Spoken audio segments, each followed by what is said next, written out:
안녕하세요, 한상입니다. 오늘 소개해드릴 차는 렉서스 신형 RX 450H입니다.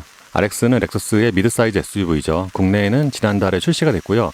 라인업은 350H와 450H, 500H로 구성이 됩니다. 이 세 개의 라인업은 모두 하이브리드인 건 동일한데 구성은 각각 달라요.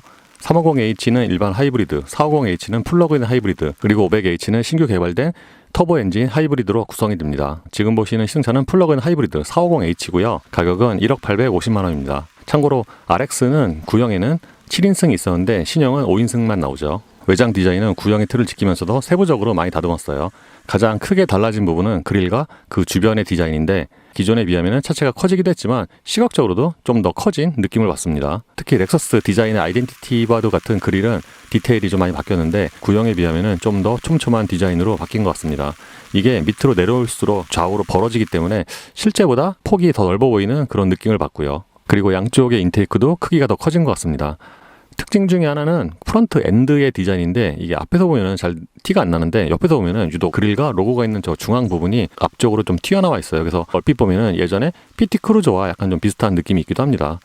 헤드램프는 트리플 빔이 기본이고요. 구형에 비하면 헤드램프의 전체 크기가 좀 슬림해졌습니다. 측면 디자인을 보면 직선보다는 곡선이 좀 더 많이 쓰였습니다. 특히 아래쪽과 C필러 이후 쪽의 디자인에서 곡선이 좀 더 많이 쓰였어요. 벨트 라인은 살짝 높은 느낌이 있고요. 앞뒤의 오버행도 좀 짧게 설정을 했습니다.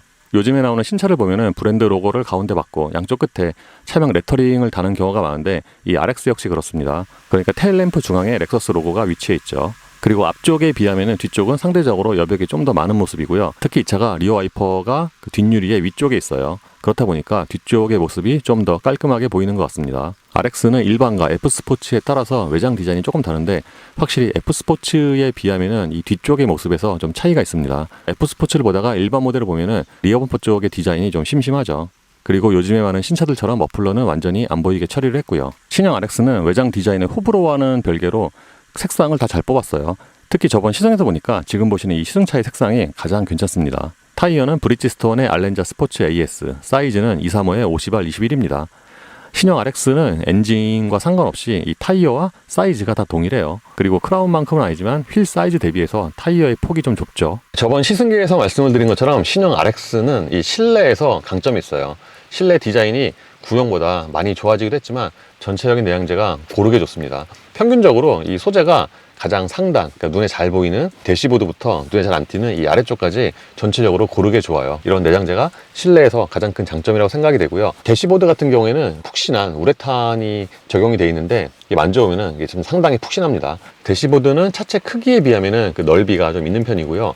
계단식으로 디자인된 게 좀 특징입니다. 그리고 이 차도 A필러를 기점으로 이렇게 랩 어라운드 방식의 디자인이고요. 저번에 시승해서 여러 가지 색상을 보니까 신형 RX는 확실히 밝은 색이 가장 고급스러운 것 같습니다. 기존의 일본 차들, 미국 시장용 차들이 대체로 모니터가 작아서 그게 단점인데 요즘에 나오는 신형 NX라든가 크라운 같은 차들은 이 모니터가 커졌어요. 모니터의 사이즈는 14인치고요. 14인치 치고도 비율 때문에 실제보다 사이즈가 더 커 보입니다. 돌출형에 가까운 매립형인데 위치 자체가 높아서 시트를 가장 낮추면 눈에 좀 잘 들어오는 그런 위치고요. 여기에 있는 인터페이스는 NX나 크라운과 동일합니다. 내비게이션 같은 경우에는 NX, 크라운과 완전히 동일한 사양이고요. 디자인 자체가 아주 그렇게 되게 최신 그런 디자인 아닌데 안쪽에 있는 인터페이스, 그러니까 수입차 같은 경우 보면은 내비게이션은 뭐 대부분 있지만 과속 카메라 경고가 안 나온다거나 또는 구간 단속에서 평균 속도가 안 나오잖아요. 이 차는 그게 다 나옵니다. 모니터 왼쪽에 보시면은 자주 사용하는 버튼을 꺼내놨고요. 그러니까 이게 오디오, 이게 전화, 그리고 차 그림을 누르면은 왼쪽에 이렇게 탭이 뜹니다. 여기서 그러니까 주행 모드 같은 경우에는 노말과 스포츠, 에코, 커스텀이 있고요. 그러니까 커스텀에서 자기가 원하는 조합을 하려면은 그러니까 파워트레인과 서스펜션, 스티어링, 에어컨을 원하는 대로 조합을 할 수가 있습니다.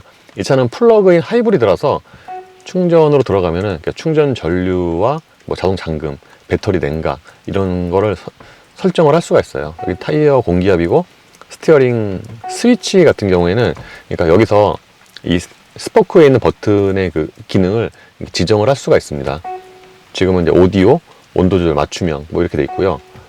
그러니까 여기서 추가가 있잖아요. 그러니까 추가를 누르면은 그러니까 자기가 원하는 예를 들어서 모드라든가 전원, 온도, 공기 배출구 모드, 오토 이런 거를 자기가 선택을 할 수가 있어요. 그러니까 키가 총 4개인데 다 일일이 지정을 할 수가 있죠. 그래서 드라이브 모드 같은 경우에는 그러니까 여기서 꼭 안 해도 되고 이렇게 지정을 해서 사용을 할 수도 있습니다.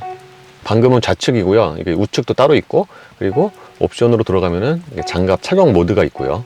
좌석 제어의 경우에는 그러니까 2열 시트를 이렇게 모니터에서 접을 수가 있습니다. 접을 수 있고 다시 올릴 수도 있고요. 주행 보조는 ADS 화면이고요. 그러니까 여기서 ADS 기능을 활성화 여부를 정할 수가 있습니다. 그리고 운행 정보는 말 그대로 트릭 컴퓨터고요. 그리고 에너지 흐름은 요거는 엔진과 하이브리드 시스템 작동을 보여주는 거죠. 그리고 여기서 충전 스케줄을 설정을 할 수가 있고요. 이거는 앞뒤 AWD 작동 상황을 보여줍니다. 여기로 들어가면은 헤드업 디스플레이가 있고요. 그러니까 헤드업 디스플레이가 여기서 활성화 여부를 정할 수가 있고, 그리고 전체를 누르면은 그러니까 여기 표시되는 컨텐츠, 그러니까 전체, 표준, 최소를 여기서 선택을 할 수가 있어요. 그리고 계기판의 경우에는 그러니까 크게 유형 1, 2, 3가 있고요. 디자인이. 그리고 타코미터를 항상 표시할 건지 또는 자동 전환할 건지 설정할 수가 있죠. 조명은 무드 조명이고요. 이 차가 최근에 나온 차 또는 가격을 생각을 하면은 실내 무드 조명이 그렇게 많은 편은 아닙니다. 대시보드 쪽에는 무드 조명이 좀 넓게 또는 굵게 들어갔는데, 도어 트림에는 희미하게 들어갔고요. 실제 전체 빛 자체가 강하거나 짠한 편은 아닙니다.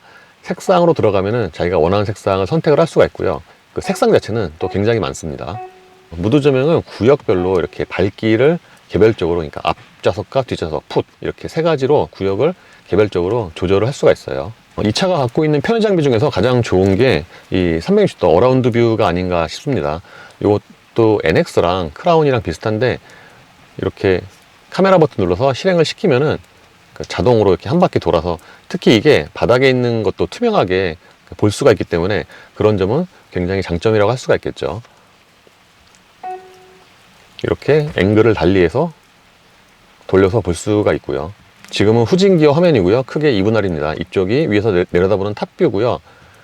이렇게 앵글 달리해서 볼 수가 있고, 이 후진 화면에서도 또는 이제 천천히 주행할 때 물체가 감지가 되면은 화면이 자동으로 표시가 되는데, 여기에도 이렇게 투명하게 바닥을 비추는 그런 화면으로 표시가 되죠. 이 차는 센터 패시아에 물리 버튼이 최소화가 되어 있습니다. 근데 모니터 사이즈가 커서 이 아래쪽에 공조장치용 아이콘을 이렇게 항상 꺼내놨어요. 그래서 물리 버튼 사용하는 거랑 뭐 거의 차이가 없습니다. 온도 조절은 이렇게 다이얼을 돌려서 하고요. 바람 세기는 이걸로 조절하죠. 이 아이콘 누르면은 자주 사용하는 메뉴로 이렇게 한 번에 이동을 하고, 그러니까 이것도 페이지를 이렇게 넘겨서 헤드업 디스플레이나 주행 모드, 차량 액세서리를 한 번에 이동을 할 수가 있습니다. 모니터 아래쪽에는 송풍구가 있고요. 가운데 송풍구가 디자인이 약간 특이한 게 위아래로 상하로 나뉜 것 같은 그런 디자인이어서 전체 면적 자체가 좀 큰 편이고요. 요 밑에는 수납 공간이 있는데 딱 노트 10 플러스 들어갈 만한 그런 공간이에요. 그리고 여기에도 USB 단자 2개가 있고, 그 아래쪽에도 USB 단자가 C와 A가 있고요. 그러니까 이 앞쪽에 USB 단자가 총 4개가 있는 거죠. 무선 충전 패드는 커버를 내면은 아래쪽에 있고요. 이어서 충전하는 방식이고, 수납 공간 용량도 꽤 큰 편입니다. 기어 레버는 굉장히 짧고 작은데, 센터 플로어 자체가 약간 좀 올라와 있어서 운전대를 잡은 손과 그 거리가 그렇게 멀지가 않고요. 작동 방법은 다른 그 레버 타입과 좀 다릅니다. 보통의 레버 타입은 그냥 위아래로 움직이면 되는데, 이 차는 지금처럼 P 상태에서 D나 R로 변속을 하려면은 이렇게 옆으로 젖힌 다음에 위아래로 이렇게 움직여야지 D나 R로 변속이 돼요. 그러니까 오작동을 방지하는 그런 인터페이스 같습니다. 실내 디자인이 꽤 이쁜데, 키 같은 경우에는 약간 좀 올드하죠. 기어러버 옆쪽에는 컵홀더 2개가 있고요. 컵홀더가 약간 특이한 게, 이쪽은 고정형이고 바닥이, 이쪽은 바닥의 깊이를 낮출 수가 있습니다. 그러니까 이 버튼 누르면 이렇게 바닥에 올라오고요. 이렇게 누르면 이렇게 내려가죠. 센터 콘솔 박스는 양쪽으로 열리는 방식입니다. 그러니까 이쪽에 버튼 누르면 이쪽으로 열리고, 반대쪽 누르면 이렇게 열리고.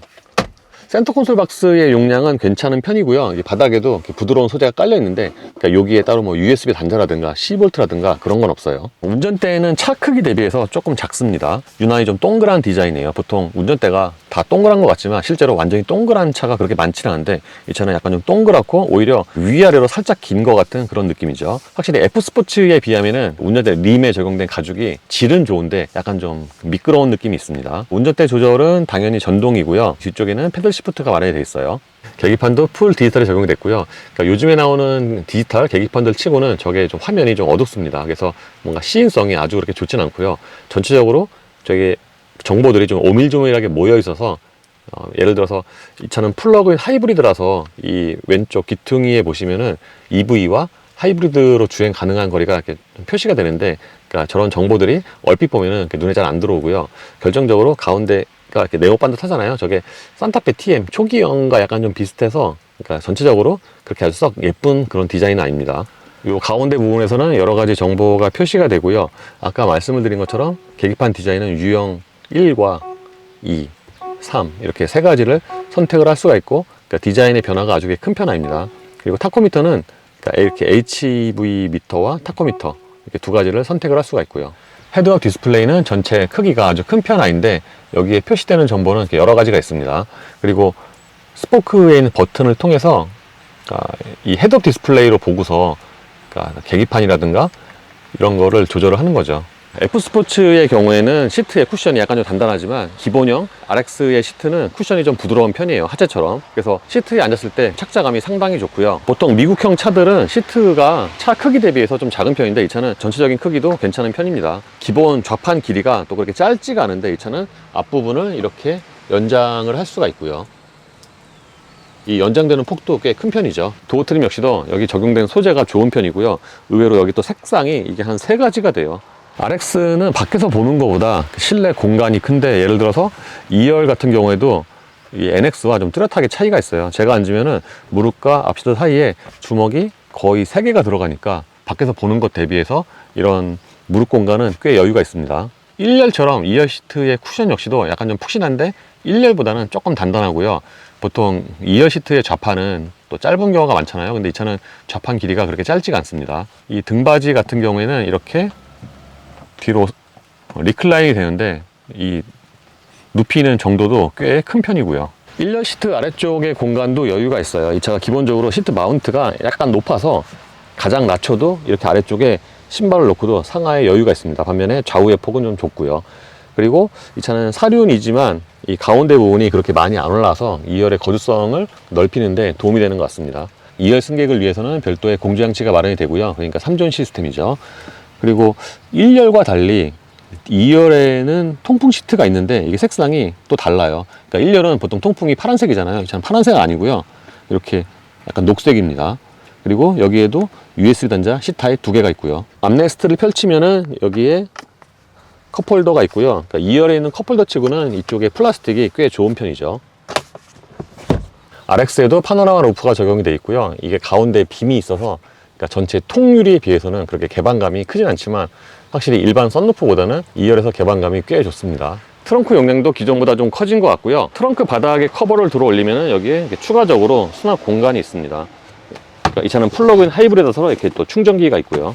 이 차가 플러그인 하이브리드라서 일반 RX보다 트렁크 용량이 바닥이 살짝 좀 더 높지 않나 생각이 됩니다. 그리고 2열 시트는 이쪽에 있는 버튼으로 이렇게 전동으로 접을 수가 있어요. 그러니까 이게 접는 것도 종류가 몇 가지가 있잖아요. 이 차는 그러니까 털썩이 아니라 이렇게 전동으로 천천히 접히는 그런 방식이죠.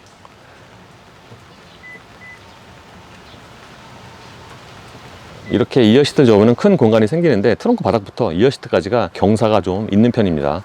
다른 말로 하면은 2열 시트 등받이가 조금 두껍다고 생각이 되기도 하고요. 예, RX450H는 플러그인 하이브리드고요. 시동을 걸면은 기본적으로 EV 모드인 거는 심카드를 넣어주세요. 일반 하이브리드와 동일합니다. 그러니까 배터리 잔량이 아주 낮지 않은 다음에야 기본적으로 EV 모드로 시작을 하고요. 따라서 정차 시에 이렇게 대기 시 소음은 안녕하세요, 고객님. 오늘도 안전운전하세요. 일반 전기차와 동일합니다. 그러니까 전기차 보면은 정차 시에 이렇게 약하게 전장풍 소리가 있잖아요. 이 차 역시도 그렇습니다. 그러니까 이 차 같은 경우에는 오히려 일반 전기차보다 더 조용할 수도 있어요. 이렇게 정차 시에는. 이게 무선 충전 패드, 그러니까 충전을 하는 상황에서는 여기서 그 발열 소리가 좀 있는데 충전 안 한 상태에서는 정차 시에 이런 그 소음이 거의 없는 수준입니다. 이번에 주행하면서 다시 이 어라운드 뷰를 보니까 이게 지금 이렇게 투명하게 보이잖아요. 이게 주정차 할 때 그 차선 맞추는 게 굉장히 쉬운 것 같아요. 그러니까 그 바깥쪽에 검은 테두리가 없다 보니까 항상 없는 건 아니지만 뭔가 이렇게 줄을 맞추기가 되게 쉬운 것 같습니다. 파워트레인은 2.5L 4기통 가솔린 엔진과 CVT, 전기모터, 리튬이온 배터리로 조합이 됩니다. 플러그인 하이브리드는 일반 하이브리드보다 배터리 용량이 크죠. 18.1kWh니까 일반 하이브리드보다 용량이 크고, 결정적으로 토요타 하이브리드는 아직까지도 니켈 메탈을 많이 사용을 하고 있는데 리튬이온 배터리를 쓰다 보니까 에너지 용량이 더 큰 거죠. 같은 RX라고 해도 350과 500H는 니켈 메탈인데 이 PHV는 뭐 당연한 얘기지만 리튬이온을 사용을 합니다. 주행 느낌은 방식은 좀 다르지만 350H나 500H와 거의 비슷해요. 아마 이게 350H와 하체 세팅이 같을 거라고 생각이 되는데 기본적으로 좀 푹신합니다. 렉서스답게. 500H F 스포츠 같은 경우에는 이거보다는 조금 단단하지만 450H는 그거보다는 하체의 댐핑에 좀 더 여유가 있어요. 그래서 일반적인, 그러니까 보편적인 승차감으로 보면은 500H보다는 이 450H가 좀 더 좋지 않을까, 좀 더 여러 사람들에게 어필할 수 있지 않을까 생각이 됩니다. 이 차는 EV 모드가 기본이어서, 그러니까 배터리 잔량이 아주 없지 않은 다음에 계속 EV 모드로 가동이 됩니다. 그래서 이렇게 천천히 주행할 때는 당연히 EV 모드, 그러니까 전기차와 거의 같고요. 물론 EV 모드가 지금 선택이 됐다고 해도, 그러니까 지금은 자동 모드고요. 이 주행 모드를 EV 모드로 바꾸면은, 그러니까 EV 모드로 고정이 되는데, 이게 고정이 된다고 해도 계속 EV 모드로 가는 건 아니고요. 예를 들어서 EV 모드에서도 가속 페달을 좀 길게 받거나 그러면은 엔진이 시동이 되는데 처음에 헷갈릴 수가 있는 게, 저기에는 계속 EV 모드로 떠 있는데 실제로는 엔진은 돌아가죠. 그리고 주행 중에 장점이 승차감이랑 방음 같아요. 이렇게 콘크리트路面을 지금처럼 한 90 정도로 달려도 이 밑에서 올라오는 그 타이어 소음이 그렇게 크지가 않습니다. 그때 시승할 때는 인제 국도 주변에서 했는데 아무래도 거기보다는 여기가 노면이 좀 더 좋잖아요. 그렇다 보니까 타이어 소음이 좀 더 적게 올라오는 것 같습니다. 그래서 전반적인 이 방음에는 꽤 좋은 점수를 줄 수가 있고요. 반면에 이 주행 중에 그 엔진 소음 같은 경우에는 이게 상대적으로 좀 더 크게 들리는 편이죠. 이게 토요타 그룹의 하이브리드의 거의 공통적, 또는 다른 브랜드도 다 비슷한데, 보통 내연기관에 비해서 EV 모드가 있다 보니까 엔진이 시동이 되면은 상대적으로 좀 더 크게 들리죠. 그러니까 이 차 같은 경우에는 오히려 다른 토요타 또는 렉서스의 그 일반 하이브리드보다 주행 중에 엔진이 시동이 될 때 그 소리가 조금 더 큰 것 같아요. 그러니까 일반 토요타의 하이브리드는 주행 중에 엔진이 시동이 돼도 그렇게 잘 티가 안 나는데, 이 차는 상대적으로 EV 모드가 길어서 그런지 그런 티가 좀 더 나고, 결정적으로 엔진이 시동이 돼서 가속 페달을 쭉 밟아서 회전수가 올라가면은 대략 한 3000rpm부터는 이 소리가 훅 하고 커지는데, 이 소리가 이것도 역시 EV 모드 때문에 길어서 상대적으로 더 크게 들리는 것 같아요. 근데 그거보다는 이제 단점은 이렇게 회전수를 이렇게 올리잖아요. 그러면은 이게 대략 한 4500rpm 정도가 넘어가면은 이게 바닥뿐만 아니라 요 운전대로 그 진동이 좀 가늘고 빠른 그 떨림이 전달이 되는데, 이거는 다른 토요타 렉서스의 하이브리드와 거의 공통적으로 나타나는 현상이죠. 전체적으로 운전 시야는 꽤 좋은 편입니다. 보통 미국 시장용 차들은 이쪽에 사이드 미러가 사각지대가 되게 큰 경우, 그러니까 평면이어서 큰 경우가 많은데, 이 차는 저 바깥쪽 요만큼을 이렇게 볼록 거울 처리를 해서 일반적인 사이드 미러와 사각지대 뭐 이거는 거의 비슷해요. 오히려 좀 더 잘 보이는 것 같기도 하고, 이 차가 밖에서 보면은 뒷유리가 좀 넓잖아요. 그래서 뒤쪽의 시야도 룸미러를 통한 좀 잘 보이는 편이고요.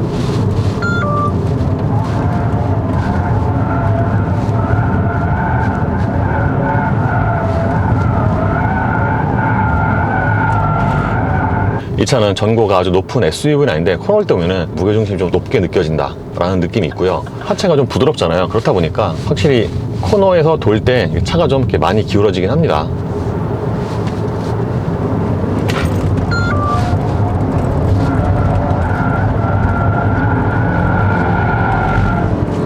방금 같은 오르막 코너에서는 생각보다 속도가 높게 나오고요. 반면에 요즘 차로는 전자장비가 제어가 될 때 그 떨림이 이제 다른 차에 비해서는 조금 더 있는 편입니다. 주행에서는 이제 가속력도 괜찮은 편인데, 그러니까 제 동영상 기준으로 보면은 정지에서 200km까지의 가속 시간이 30초예요. 이 차가 최고 출력이 309마력인데, 그러니까 309마력을 생각을 하면은 제로 200 30초가 그렇게 빠른 건 아닌데, 보통 하이브리드나 플러그인 하이브리드는 이제 전기 모터의 힘이 더 합산해서 보통 최고 출력을 발표를 하잖아요. 그래서 일반 내연기관의 이제 동일한 출력보다는 이제 고속으로 갈수록 좀 가속력이 좀 처지죠. 다른 말로 하면은 초반에는 좀 더 빠를 수가 있고요. 왜냐하면 전기 모터의 특성상 0rpm에서 최고 출력이 나오기 때문에 그거는 좀 더 이득인데, 어쨌든 고속으로 갈수록 그 전기 모터의 힘이 좀 더 빠지기 때문에 비슷한 출력대의 다른 내연기관과 비교하면은 크게 보면은 가속력이 좀 처집니다. 근데 일반적인 상황에서는 350이라면은 출력이 좀 아쉽다 이럴 수가 있는데, 하이브리드 모드로 일반적으로 주행을 하잖아요. 그러면은 상황에 따라서 엔진 또는 엔진과 모터 또는 엔진만 이렇게, 또는 EV 모드 이렇게 자동으로 변환이 되기 때문에 그런 면에서는 크게 힘의 부족은 없을 거라고 생각이 되고요. 예를 들어서 지금처럼 90에서 마일드하게 가속을 하잖아요. 그러면은 처음에는 엔진만 구동이 되다가 조금 깊게 밟으면은 이렇게 전기 모터가 더해지면서 이 뒤쪽으로도 힘이 가는 게 보이죠. 참고로 드라이브 모드는 에코와 노멀 스포츠 외에도 기어 레버 뒤쪽에 보시면은 하이브리드, EV 모드 또는 하이브리드 오토가 있고요. 배터리를 충전하는 차지 모드가 있습니다. 그러니까 이 버튼을 조금 길게 누르면은 오른쪽에 차지라고 뜨는데 엔진을 충전하는 그런 모드죠. 차지 모드에서는 당연히 아무리 깊게 밟아도 전기 모터는 작동이 안 되고요. 그러니까 엔진을 우선적으로 충전을 하는 거죠. 그래서 벤츠도 그렇고, 그러니까 스포츠 모드에서 똑같이 이제 차지 모드가 있잖아요. PHEV는 GLE도 그렇고 있는데, 스포츠 모드에서는 이제 충전이 조금 더 빨리 된다고 해요. 그래서 곰곰 생각을 해보면은, 그럼 스포츠 모드에서 충전이 좀 더 빨리 되면은 뭐 연비 뭐 그게 그거 아닌가 라는 생각이 있긴 한데, 이게 요즘에 나오는 PHEV는 그러니까 원하는 그 지점에서 전기차 모드로 다니기 위해서 이렇게 일반적인 주행할 때 충전을 하는 그런 개념이 좀 더 강한 것 같아요. 왜냐하면은 이런 데는 상관이 없지만, 만약에 주거지역, 제가 사는 집 근처에 가면은 이제 사람도 있고 집들도 있잖아요. 그럴 때 EV 모드로 다니면은 좀 더 이제 환경 또는 사람에 좋으니까 일반적으로 주행할 때는 그냥 하이브리드 모드로 하고, 만약에 배터리 모드가 없다, 배터리 잔량이 낮다, 그럴 때는 지금부터 이제 충전을 하면서 가는 거죠.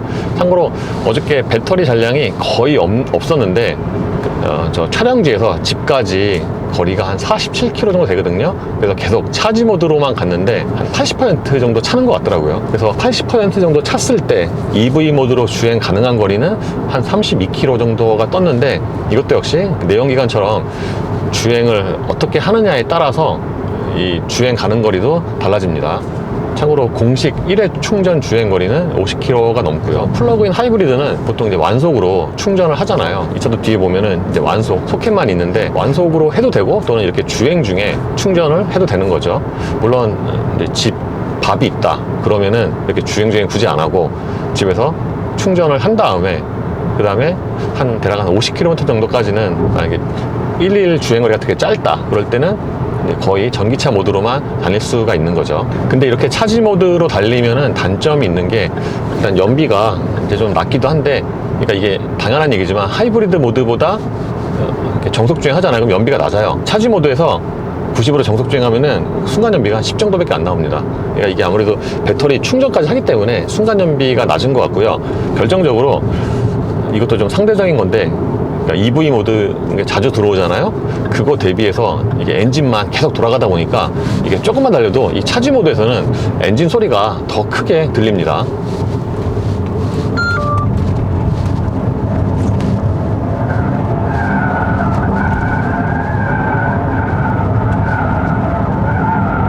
RX는 밖에서 보는 것과는 달리 회전할 때 그립이 좀 끈질기게 나오는 편이에요. 그러니까 그립이 약해져서 전자장비 제어가 좀 되게 많이 들어온다거나 그렇진 않고요. 그리고 의외로 오르막이나 저렇게 좀 야트막한 내리막에서는 생각보다 속도도 많이 나오는 편이고요. 밖에서 보면 이게 키가 약간 좀 껑충해서 약간 좀 둔할 것 같은데 그렇진 않습니다.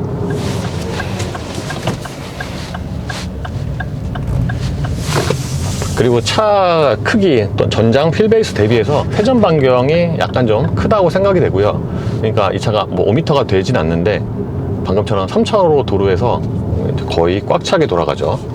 그리고 주행에서 장점이 승차감이라고 말씀을 드렸는데 이 차는 2열의 승차감도 괜찮아요. 어저께 비가 오는 상황에서 2열에 타봤는데 댐핑 자체가 1열과 그렇게 큰 차이가 없습니다. 보통은 1열은 2열보다 댐핑이 단단과 부드러움을 떠나서 댐핑의 질 자체가 2열은 떨어지는 경우가 많거든요. 근데 이 차는 1열과 2열의 댐핑 질 자체가 거의 같습니다. 따라서 2열의 승차감도 1열과 거의 대등한 수준이고 의외로 1열과 2열의 방음 차이도 그렇게 크지가 않아요. 그러니까 1열이 타이어 소음이 적다고 말씀을 드렸잖아요.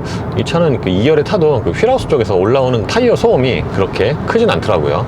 드라이브 모드는 에코와 노멀, 스포츠가 있는데 그러니까 이 순서대로 파워트레인의 반응이 빨라지고 댐핑도 조금 달라지는데 다른 렉서스가 그렇듯이 이 차는 예를 들어서 에코와 스포츠로 바꿔도 그 댐핑이 아주 그렇게 크게 차이가 나진 않아요. 기본적으로 스포츠에서도 하체는 약간 좀 부드러운 편이고 물론 조금 단단해지긴 하지만 그렇게 아주 두드러진 차이는 아닙니다. 스포츠 모드에서는 전기 모터를 좀 더 적극적으로 사용을 하기 때문에 당연히 더 힘있게 뻗어나가고요. 고속으로 주행할 때 바람 소리가 전체적으로 좀 고르게 나는 편입니다. 보통 고속으로 주행할 때 한쪽에서 삐져나오는 풍절음이 생길 수도 있는데 이 차는 앞쪽에서 부딪히는 풍절음 자체가 전체적으로 고르게 나오는 편이에요. 이번에 신형 RX를 450H로 다시 한번 타보니까 그때 인제에서 탔을 때보다 이제 거기서 느낀 그 장점이 좀 더 부각이 되는 것 같아요. 확실히 승차감과 소음, 전체적인 주행 질감은 노면에 따라서도 좀 차이가 있기 때문에 제가 주로 시승하는 코스에서 이번에 시승을 다시 해보니까 물론 그때와 엔진은 다르지만 그런 장점들이 좀 더 부각이 되는 것 같습니다. RX는 전에 말씀을 드린 것처럼 내장재에서 장점이 있고요. 이런 내장재 같은 경우에는 그 동급에서 가장 좋지 않나 생각이 됩니다. 대시보드부터 이 밑에 심지어는 트렁크 잘 안 보잖아요. 보통 때는 거기까지도 전체적으로 고르게 좋은 소재로 마감을 했어요. 그래서 내장재가 가장 큰 장점이라고 생각이 되고요. 그리고 보통 미국 시장 차들은 이런 좀 액정에서 아직까지도 좀 작은 경우가 많아서 거기서 좀 경쟁력이 떨어지는데 뭐 NX나 이 RX는 모니터 사이즈도 꽤 크기 때문에 또는 편의 장비 면에서도 부족함이 없고 예를 들어서 1열과 2열 모두 통풍 시트가 있고요. 최근에 국내 소비자들이 선호하는 편의 장비는 다 대부분 적용이 되어 있습니다. 반면에 이런 계기판 같은 경우에는 이게 좀 너무 어두워서 요즘 차 같지 않죠. 그리고 PHEV는 그 구조상 내연기관과 전기차의 중간 그 둘 사이에서 발을 걸치고 있는 뭐 그런 패키징인데 그래서 이게 쓰기에 따라서는 꽤 장점이 될 수가 있죠. 아까 말씀을 드린 것처럼 하루에 일일 주행거리가 짧고 또는 집에서 완속으로 쉽게 충전할 수 있는 조건이 된다. 그러면은 거의 전기차처럼 사용을 할 수도 있고요. 그게 아니고 그러면은 장거리가 길고 그렇다 그러면은 방금 말씀드린 그런 장점들이 또 많이 퇴색이 되고요. 사실 이게 전기차 EV 모드를 적극적으로 사용을 하지 않으면은 스펙에 비해서 공인 주행거리가 막 되게 좋은 편은 아니거든요. 그래서 이게 상황에 따라서는 장점이 될 수가 있습니다.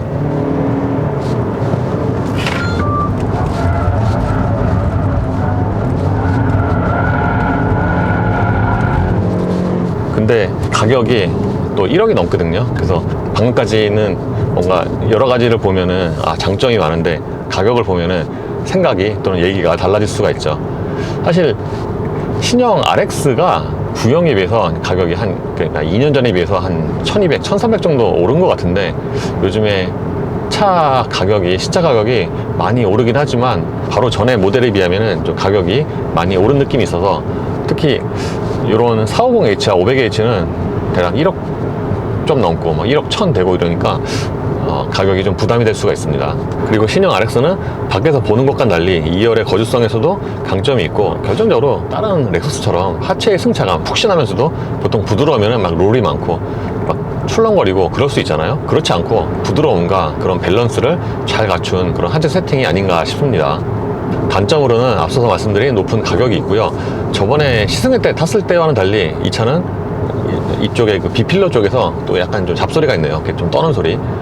그리고 헤드업 디스플레이에 내비게이션 목적지 길 안내가 연동이 되긴 하는데 보통은 저기 항상 표시가 되잖아요. 근데 미국 브랜드, 미국 시장용 차들은 저기 항상 표시가 안 되고 이 차 역시 갈림길에서 빠질 때만 저기 표시가 되기 때문에 뭔가 그런 그 장점이 조금 퇴색이 되는 것 같아요. 이로써 렉서스 신형 RX 450H의 시승을 마치겠습니다. 감사합니다.